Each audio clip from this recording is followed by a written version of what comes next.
G'day everyone, and Happy New Year, and welcome to the first POLSIS podcast of 2017. As always, my name is Brian, and with me today is Dr. Mary Graham. Hello, Brian. Dr. Morgan Brigg. G'day, Brian. And Dr. Martin Weber. Morning, Brian.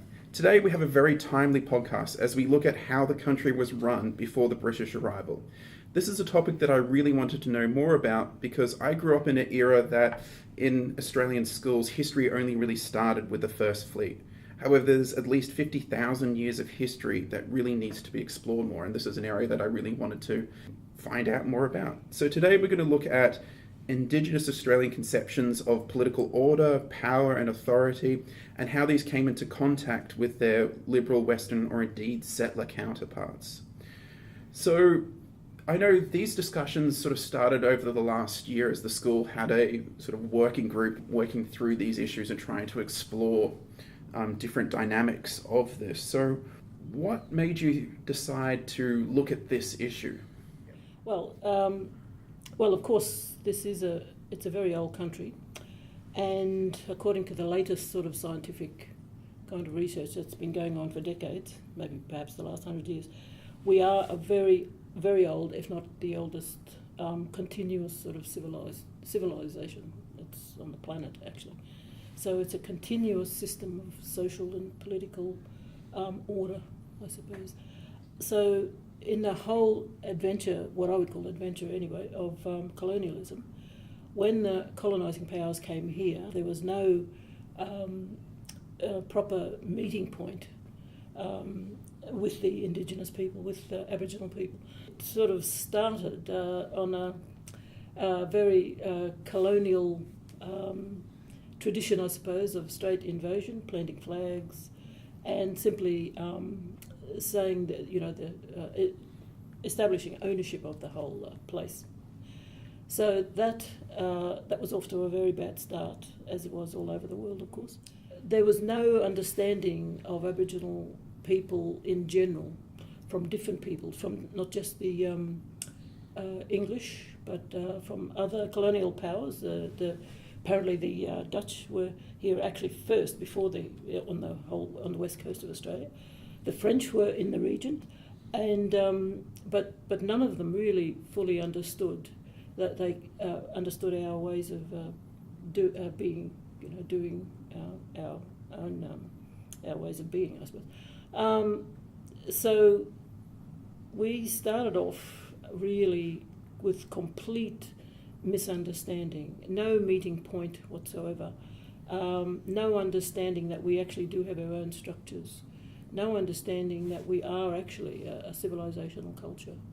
That is only starting to sort of happen really in the last couple of decades in a way. So it's been battles, wars, takeovers of our various parts of ourselves or parts of our tribes, our groups around the country, and just ongoing misunderstanding. That misunderstanding is actually still there, and there's a denial that we even have political structures. Gradually, the fuller understanding of our ways of being was really taken over by anthropological thinking, and that is still dominant today. But gradually it's becoming a bit more sophisticated than that, because the traditional anthropological ideas is that we're a primitive hunter-gatherer society struggling to survive in a harsh, cruel land. And of course all those ideas can easily be deconstructed. And the real solid, genuine deconstruction seems to be happening, as far as I think, from a political, social sort of starting point. That's where it's really starting. And here. Yeah. So fantastic. So why is it important to understand Indigenous government structures that existed before the British arrival? Well, I think one of the things we see happening in Australian popular culture, popular debates, is that when settlers come to face living in this continent, as we're here for longer, people from other lands try to secure their existence and make sense of the meaning of their existence. And when they do that, one of the things they do is tend to look back and look into history. And what they find, in comparison often to the European countries that they've come from is a relatively short telling of history, and they run directly into the violence and dispossession of colonialism. And so as I think Australians attempt to make sense of their meaning and place in the world, they're brought face to face with this history, and they need to find a way to work through that.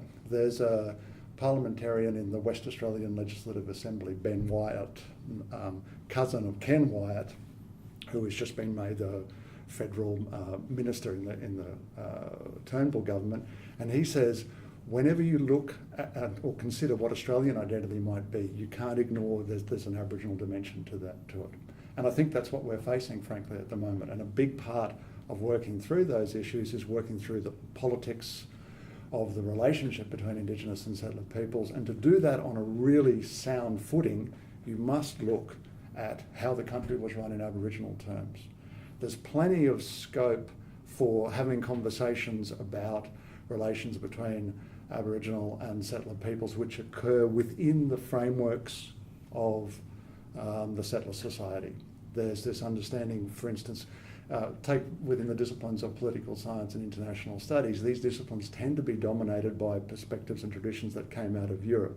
Now, you can have a conversation about Indigenous affairs and settler-Indigenous relations that happen entirely within those frameworks, but it's not a serious or fundamental discussion. To have that serious discussion, you've got to look elsewhere and try and get a handle on, well, what are really Aboriginal perspectives about how political community forms, about how it's maintained and run and so on. Why is this an area that's really difficult to research in? Because it's an area that we haven't really seen a lot of research happen up until very recently. Well, perhaps if I could just continue on that one. If you look at the Australian situations, one of the things that's really difficult is when you take the nature of Australian nation building, the production of the Australian sense of identity, all the institutions that work to produce who we are and so on. Over the course of the 20th century, certainly the vast bulk of the 20th century, those institutions and processes were very much focused around constructing a white Australia, a British Australia, born of British heritage. And when you do that, that means all your educational and arts and other institutions are trying to eliminate or write out other kinds of histories and peoples. So when you do that, you don't have access to an institutional archive or a certain type of institutional archive. It's there, but it's buried in different kinds of records and so on. And you just don't have the body of work being done to think about these matters. There are other kinds of issues too. For instance, Aboriginal Australian peoples were predominantly oral cultures, so you don't have a written record to deal with. You have other kinds of records to deal with, but they're records and forms, whether they're oral traditions or ways of being that are linked to the landscape, that are not really recognisable to European ways of doing scholarship. So these cause barriers and problems leading to the kinds of misunderstandings that Mary was talking about. So why are people, well, at least some people, so hesitant to understand that these political structures existed? That's an interesting question, but if you listened closely to what Mary said earlier, there is really a part of the story that explains why that is the case. So the first act of elision, of not looking, of not being interested, is the act of not understanding that in first encounters there were diplomatic possibilities, there were openings, there was the possibility for something happening politically that then didn't happen. So you have a lot of that in the very first acts of getting together, of understanding what's going on there, before the whole idea of racism, of colonialist superiority takes hold. There are a set of possibilities that had to be denied almost instantly. And it's partly just a lack of interest on behalf of those who turned up on these shores, and a set of misunderstandings that follow from that enable this. But that then gets exacerbated, and this buried political possibility is there, always there, can be actualized at any point, and of course it's a transient reminder that things could have happened and needed to happen that still haven't happened. There's one way of looking at it, which is that in interesting ways, the settler colonial folk didn't really arrive in Australia, in one interesting kind of reading of that story that you could provide. And working against these constrictions that Morgan just mentioned about, what constitutes knowledge and what doesn't, which is all part of, forging identities in terms of territorialist nation states, encountering political structures where territorialism doesn't matter in the same way. Country matters, but territory doesn't in this way. Where politics happens, law happens, rules are there, but they're not necessarily prioritizing the same things that you do when you turn up. This is the kind of, both enabling misunderstandings, but also setting up the potential for quite a lot of conflict and quite a lot of strife, which we have seen. But it's also part of the story of why accounts and stories that white fellows tell about these things very often miss, both the possibilities, but also the things that are, actively being sidelined. So could I follow on from that? By all means. By saying, by recounting a small story from my own traditional area down the Gold Coast, that about the turn of the century, the main Europeans who came there were English, Scottish, some Irish and German settlers. And in those bad old days, there used to be sort of shooting parties going out, sort of shooting Aboriginal people. This is practically all over the whole country, where Aboriginal people, if they couldn't be made useful, like working on properties and so on, well, quite often they were in the way of progress, development, so on and so on. So there were those sort of shooting things going on. When it did happen, occasionally, Aboriginal people could always find safety on the properties of the German settlers, not the English and the Scottish, because they're the ones doing the shooting. Although I have since found out that there were some good English people who tried to save Aboriginal people and so on too. But mainly it was the German settlers that saved Aboriginal people. We could go to hide in their barns or under their house or on their property somewhere, until the danger passed, and then it was back to kind of sort of a normal, what stood for normal in those colonial days. But the interesting thing was that they never forgot that, of course, the Aboriginal people down there. And so when the Second World War happened, and all this dreadful stuff was coming out about the Holocaust, the concentration camps and so on, those elderly, the people who were young then, they were elderly at that time, the World War II time, and they wouldn't believe anything bad said about the Germans. See, they wouldn't believe that they had ever actually do any bad things like that. No, Germans are good people, they always save us, and so on and so on and so on. So young people who were there then are elderly now. They're in their 80s. They were young during the Second World War. And they're slowly dying off, but they still tell those stories. Now, what's interesting about that example is that that's the first thing that Aboriginal people really see, not just because they're terribly grateful for having survived, and thanks very much to the Germans and so on and so on, but that is how you begin sort of relations. So the relational sort of ethos is more important than a survivalist ethos, whichever group it is. So the survivalist ethos, which says that anything that is obstructing your path of whatever you want to call it, growth, progress, development and so on, you sort of simply remove out of your way. You don't try and establish relations with it and so on. But that's a survivalist ethos. The relational ethos says that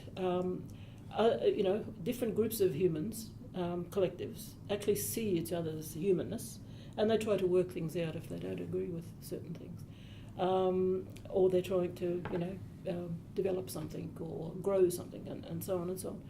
So Freud, from the very beginning, there was a lack of understanding that there was a completely different view of what made for a stable, positive, stable society, a positive, stable political structure, not negative, stable. Because if you shoot everybody and your enemy is wiped out, well, that's a stable too, but it's negative stable. So Aboriginal people always try to go for the positive stable, and that is sort of establishing relations, good relations, positive, stable relations, and they could see that in the response of German settlers, you see. There's similar situations like that throughout the history, all around the place. So it wasn't only just non-English people, but there were really good people, and even on the violent frontier sort of situation that tried to do that. But so it's a different way of looking at it. Aboriginal people have a different way of looking at what makes for a stable society. And now behind that thinking is structured thinking. Yeah, and I think this probably segues us nicely into the main question of today's sort of podcast. So the people in the school have been working on this with Mary and other elders and noted people from around the area here in Brisbane, and other organisations have also been working on this issue elsewhere over the last few years. So from that, what have you sort of been able to work out about how the country was run before the British arrived? Or the Dutch, depending which side of the country you're on. Yes, or the French. Well, I guess and I guess there's not all that much written down about it. Looking at it from this point of view, I'm not quite sure. But even though it was a Western invention, the map, the language map, which was made by Tyndale, I think in the 20s, 30s. What it showed is, and everybody knows this or thinks this too, and it's right, it is language, it is about language, it is about different groups. But when you really look at that, have a good look at that map and think for a while, that what becomes clear is that it's an actual system. It's an actual continent-wide system, and it's a complex system. So it wasn't brought about by a dominating tribe or clusters of tribes bringing other people under their control. It wasn't done like that. There's no charismatic Alexander the Great figure, or a Julius Caesar, or anybody like that who brings it about. This is a whole other argument, of course, of whether it's development or evolution. It evolved like that because it's so old. The whole system is so old. So that's another argument that you can have, of course, I won't go into here. But nevertheless, that's the way it developed, that different groups worked out a system of how do you get on with each other. So three basic things. How do you get on with each other without killing each other off? How do you get on with your neighbour, whether the neighbour is across the river on the other side of the mountain or in a whole other region, regardless of what kind of differences there are between the groups, between the collectives? How do you get on without damaging your environment, actually? How do you sort of have this a positive, stable relationship? And then how do you select or work out or develop a system that does the first two things in a really good way without making people feel like murderous or alienated or lonely or anything like that? So a positive system. So not religion, not a faith, nothing to do with that, but something more straightforwardly, effective, efficient. So not looking for perfection, no notion of perfectibility, either in the other realms or on Earth or anything like that, but just simply how you get on. And every different human group in the world had to figure that out, and Aboriginal people figured it out in a different way. But of course they had all the time in the world, plus they were more or less, how do you put it, isolated. A little bit of, meeting with other groups from the north, across the north with Asians. But it was sort of like a humongous experiment, a human experiment that was allowed to just develop. How do you do it? Every group in the world has to do this, and we did it in a particular kind of way. I'm not saying it's happy or good or anything, but I think you could say it was efficient. The only really inefficiency, if you like, but this is a kind of how do you put it? I'm not quite sure. It's like a dilemma. There's not the efficiency to withstand an onslaught from outside that is more aggressive. That's all, because they're not a warmongering mob, And of course, it wouldn't have lasted in the way it did for all those eons of time if it was warlike, So people did battle, but they didn't battle. They had conflict, but not over territory, and that seems to be the key thing. They worked out how do you get on with each other if you remove the possible arguments about territory out of it. Then you can fight about anything you like, and you can manage it. It's manageable. What Mary's just described underlines the difficulties in understanding political achievements when your own frame of reference is tied so closely to the idea that you mentioned in the beginning of a unifying figure like an emperor, basically. So we have a system, but we don't have an empire. And it's a continent-wide system, but it's not an empire. In the political history that we usually tell ourselves in the West, we don't have stories like that. I mean, some of it is probably would be there if you started looking for it. Some of it, nothing like this, but some similar kind of ways of negotiating power down there are those kinds of stories. James Scott tells them, others have told them of the West too. But this particular thing, that we don't have any vocabulary in our political categories to actually describe this adequately. Right? So what that means is that there are some things that are seen as absolutely, supremely important. So diplomatic relations, rules of engagement, protocols are just rules of engagement, just certain things like that. It's a multipolar system. That's really what it is. But multipolarity in one country, not the whole world. Obviously, wouldn't it be wonderful? But it's only in one country. So it is a possibility there, for future.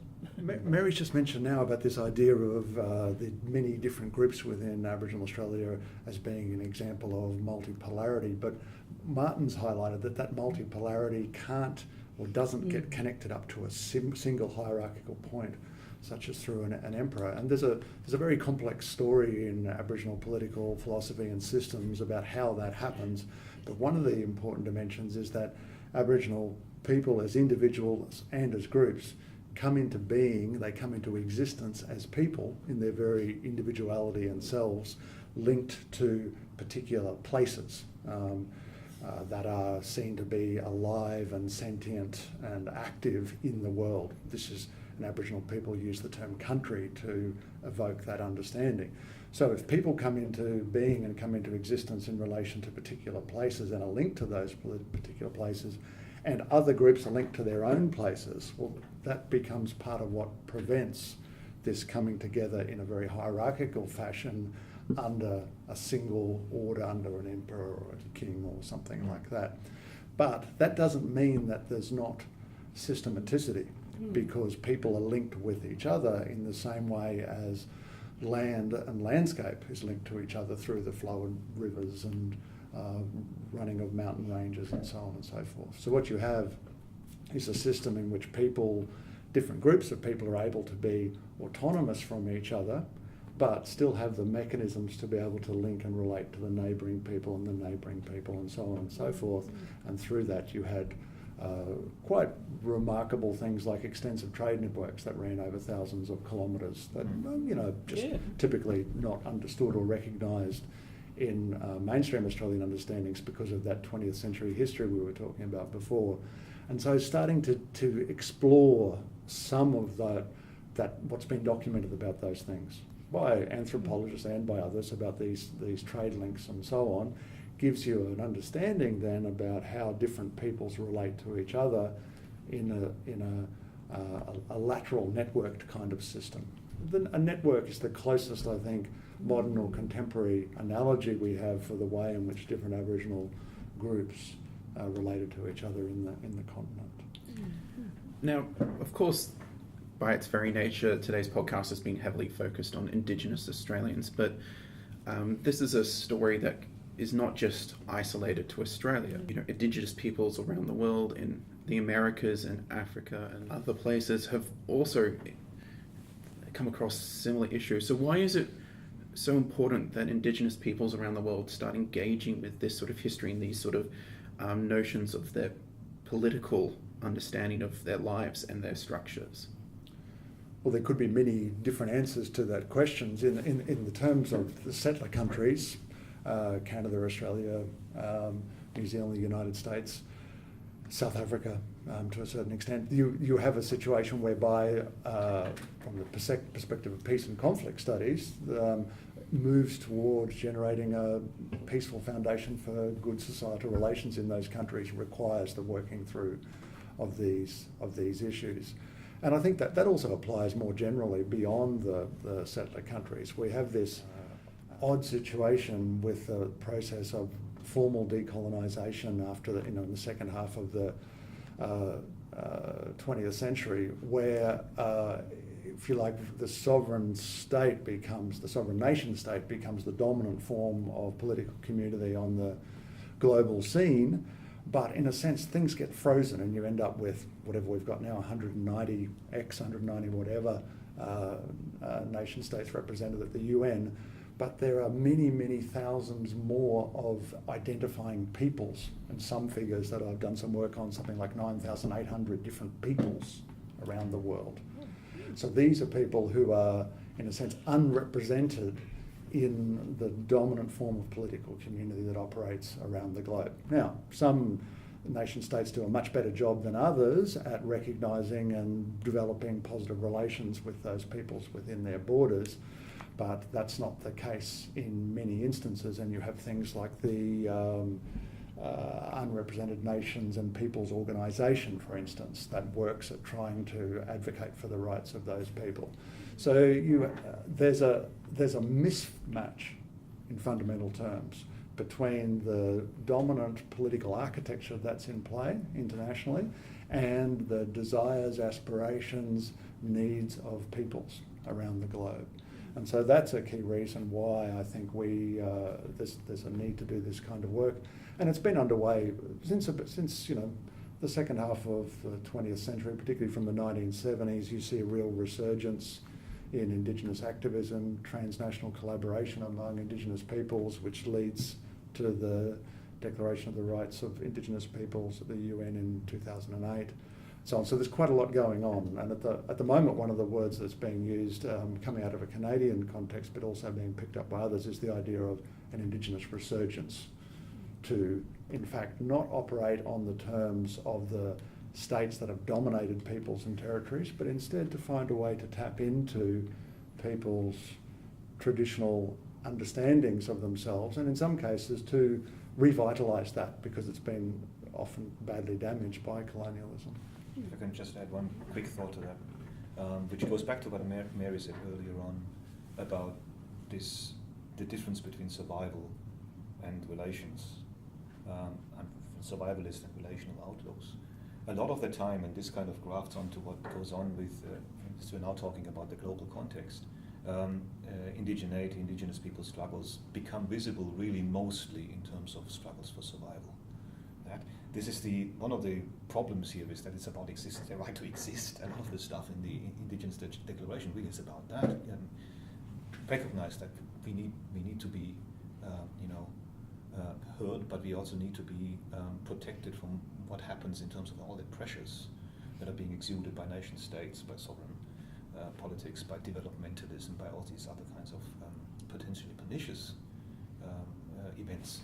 So the survival aspect, a lot of the time, is taking the front seat in terms of the public recognition of what's going on in the global space. And what happened in the conversation that we've been having, but has happening also through this resurgence talk that's going on in Canada and other places, that's happened with the Sami to some extent in Northern Europe and some other groups, is that that's actually shifting, and it's going to political content, to relation to the question of, can we learn anything here? Is there a broader lesson for humanity, for politics, from actually getting engaged in the registers that are available, that have so long been not listened to, ignored, or not understood in terms of what it is that they really did, in terms of solving, for instance, certain types of conflicts, of understanding particular set of conflictual relations, often in terms of political ecology, for instance, where you have a lot of communications. Strong attachments to country make you realize what's going wrong when something's not going right in a place. And that's a form of knowledge that leapfrogs a lot of ecological research a lot of the time, and has very interesting things to say about what needs to be done politically to safeguard certain species, to safeguard certain types of the way the landscape works and looks, and for not just us, but for everybody and for everything. So that's something that perhaps gets a little bit of a moment now. This is where it's interesting in terms of looking beyond the idea of survival, protection, and all these kinds of things, which are, certainly they were necessary, and they are necessary given the sheer onslaught that's been visited. But there is something else here, and that's kind of. But I think when it's Indigenous people all around the world, I think that one of the key things that we all have in common is this relationship with land, the importance of land and country, and so on and so on, and how different that is. I mean, on one level, it is you are, and of course the West especially, and capitalism. They're looking at how you can only go so far with the idea of growth, of using and abusing kind of land and country and environment, biodiversity, all of it, only so far. Where I think Indigenous people, what they have to offer is not just like protection of it or finding the closeness to a particular country, particular kinds of country, broken up between different tribal groups and so on, but the very idea of what the heart of relational ethos is that you discover, in a way, the relational ethos in something outside of yourself, outside of the human, actually. So land actually teaches you that, first of all, and I think we all have that in common all around the whole country, around the whole world. So that's, to me, in philosophy and in politics, more and more about the environmental eco philosophies, ecological politics, and so on, is getting more and more stronger. But I still think there's a bit of a failure to understand just really how important it actually is. It only becomes a bit sort of, people get concerned and maybe a bit scared when big things happen, like tsunamis that destroy 250,000 people or 500,000 people, and various other things, strange things happening, But that's the looking at land as a kind of scary thing, as a lesson, but looking to care for something outside of yourself. So it's beyond I think they're calling it Anthropocene now, and it's still, to me, it's saying that the human has become the most central thing. I don't think that will ever be. I think it's always land. It's always going to. It always was. It will always will be. And the way I think a lot of Indigenous people, I know our lot, look at land. There's this saying about the land is the law, or the law is the source. The land is the source of the law. So your meaning about life itself comes from this relationship with land and so on. So you learn to look after it outside of yourself. You're custodians of it, basically, and that tells you what the true nature of relating is, actually, the true nature. So it doesn't have to be like your friends or your enemies or you're indifferent or you're far enough apart to ignore each other and so on. And so you have all these different rules of engagement and so on. But you have to look after, be custodians of something outside of yourself.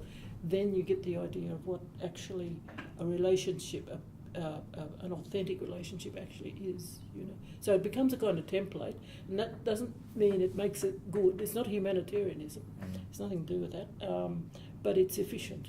It's the basis for an efficient social and political relationship. So you have to kind of do things like kind of non-ego based. You can't get rid of an ego, but you've got to kind of manage it properly. So no hierarchies or soft hierarchies, balance between male genders, things like that. So everything that keeps this balance, this relational ethos going. And sooner or later, it's like stumbling, in a roundabout way, finding their way to this kind of thinking. And you can see it in eco-philosophies, ecological movements, and so on and so on. But it's still very hard to get out of thinking of progress and growth and, how can you, have enlightenment and keep the two cars at the same time and so on.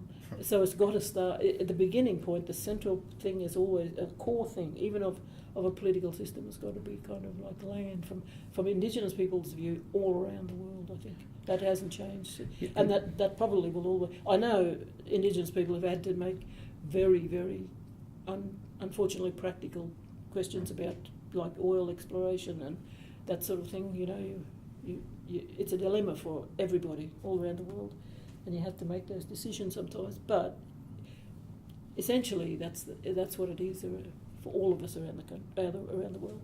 One of the points Mary was making was that there still seems to be an incapacity to understand or draw upon Indigenous perspectives around these matters. And one of the ways I think we're seeing that at the moment is around precisely this idea of the Anthropocene. In disciplines like international relations and other social science disciplines, you sometimes see a whole lot of excitement with people talking about the Anthropocene and saying, oh my God, we've discovered that humans are interlinked with their environment and reliant on their environment in fundamental ways. This opens up whole new fields of understanding for us, and people run off to understand that. Whereas, as Mary's just pointed out, Aboriginal people have been thinking about this in quite subtle and sophisticated ways in this continent for tens of thousands of years, and for thousands of years in other Indigenous societies around the globe. But still, it seems that there is not much conversation, not much engagement with those peoples and the insights they have to bring to something like how you would construct a political order which integrates people with their landscape in a philosophical, cultural, social, spiritual way. So I think we've got a long way to go in the social sciences to draw more fully on Indigenous perspectives, and that's part of what animated the project in a way. This project of discussions within the school, and of course there's follow-on work that's been done as a result of these conversations, and that continues as well. Yep. And on that note, we need to draw this podcast to a close. I would like to thank Mary, Morgan and Martin for taking part, and for you, the listeners, for joining us today. And until we see you next time for another POLSIS podcast, have a nice day. Second option, which I think is equally unattractive, is to try to insulate yourself from that order and say, well, we'll reject it and we'll adopt a strategy of autarky, essentially, of completely withdrawing from that order.